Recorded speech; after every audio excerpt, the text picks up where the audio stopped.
Hello there, and here is Jamie's recipe for the Maca balls.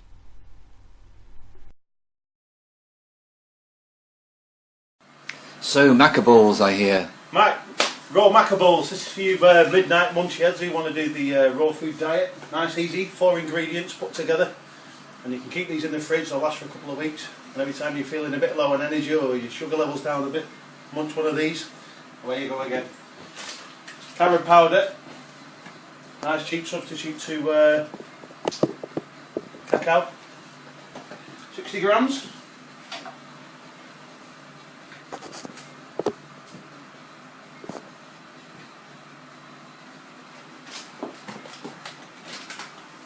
Maca powder.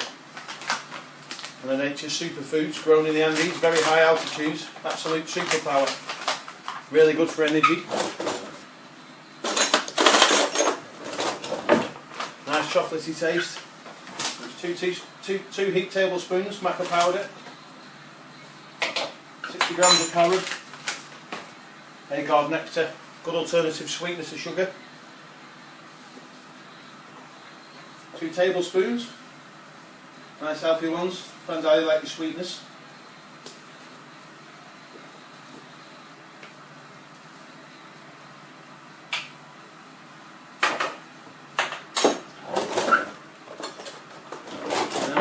Tahini, same as peanut butter but made with sesame seeds. Really good for you. 250 grams, really nice texture, same as peanut butter. Goes well with the chocolate. Rich in calcium. Very rich in calcium. Very good for keeping the yang up.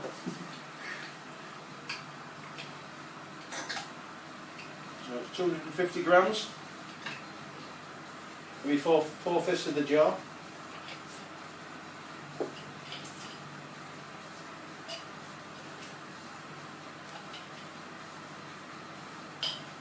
So that's 2 wet ingredients and 2 dry ingredients. Yep, and 2 superfoods.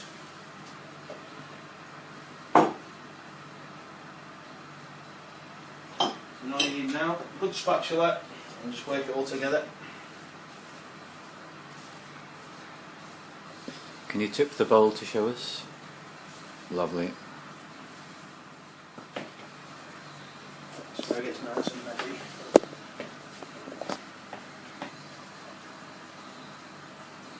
It's almost like a cookie dough.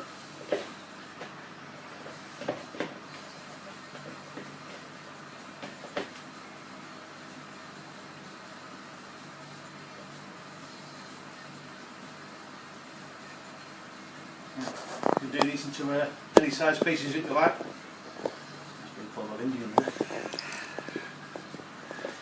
Yeah, amazing. Yeah.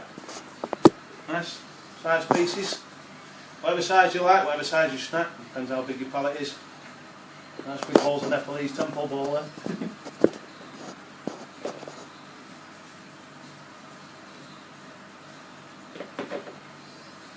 These are a great little snack, these. Just in the afternoon, give you that little kick just before tea. Perfectly good for you. Lots of energy. And very nice on the palate. When you said it takes 5 minutes to do this, and it's taken you just over 4 minutes, and they're already coming out ready. That's pretty good. Yes, nice, easy, quick. Yeah. Takes longer to do toast when you've got midnight lunches. It does. Or even go to the garage and buy some chocolate. Yeah, I think You quick know? is the answer. It's very, very quick. And then once I've made this will last up to a couple of weeks. Depends how much you like nibble in. Keep them in the fridge. Grab a bowl. You only need 1, maybe 2. And that's more than enough. It's like eating bars and bars of so-called chocolate that you can buy in the shops. A nice bunch of Maca balls.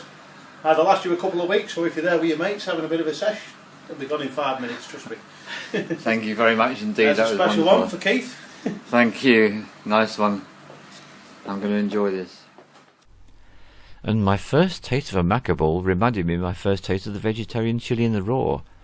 I was eating something of a taste, flavour and consistency I've never experienced before in my life. Completely different from anything I can think of, and very different from the actual ingredients, flavours, all of which I'm familiar with. The combination does create a very different flavour. So these are strong, no question about it, in terms of flavour, and also in terms of effect. The maca is the Amazonian equivalent of ginseng, so it's a very powerful potentizing food. It's got lots of vitality in it, very strong superfood, also noted for increasing sexual potency, so not to be entertained with lightly, this particular plant spirit, maca. So maca balls, as Jamie says, if you have a period of time in the day when you're not going to be able to access regular food, have a meal, if you've actually managed to carry one of these with you in your bag or your pocket somewhere, they are absolutely fantastic for keeping you going. And taste, it dries the mouth out, that's what I'm trying to say. So when you bite into these and taste them, there's a strong flavour, it's really distinctive, and it is quite drying. And certainly a little while afterwards you'll need to have a drink of water because you'll have dehydrated slightly. Thoroughly recommend them. The other thing I would say is I don't personally see any connection between the flavour of these and chocolate. It seems very different indeed. As for the ingredients, the other ingredients, well, there's the carob. Now carob is a very interesting plant in its own right because it can be used as a substitute for chocolate, and yet it's actually got far more nutrients than cocoa, so very, very good stuff. And then the other ingredients, well, we already mentioned about the sesame seeds being the main ingredient of the tahini, and that's very good for calcium, so that's also a great substance to have in there too. The final ingredient is honey, and if you possibly can get hold of honey from your local beekeeper or another source whereby you're getting a local raw honey, then the quality of your maca balls is going to be even better. And if you can afford the money, the alternative is to go and buy the Manuka honey, which comes from New Zealand, which is very, very rich in superfoods. And my last suggestion that you could do, just to make these even more interesting, is you could get some bee pollen, which is a very powerful superfood, and you could either add a little bee pollen to the mix, or you could roll them in the bee pollen grains afterwards, and they'd look really rather spectacular. So enjoy your maca balls, and thank you very much. Cheers.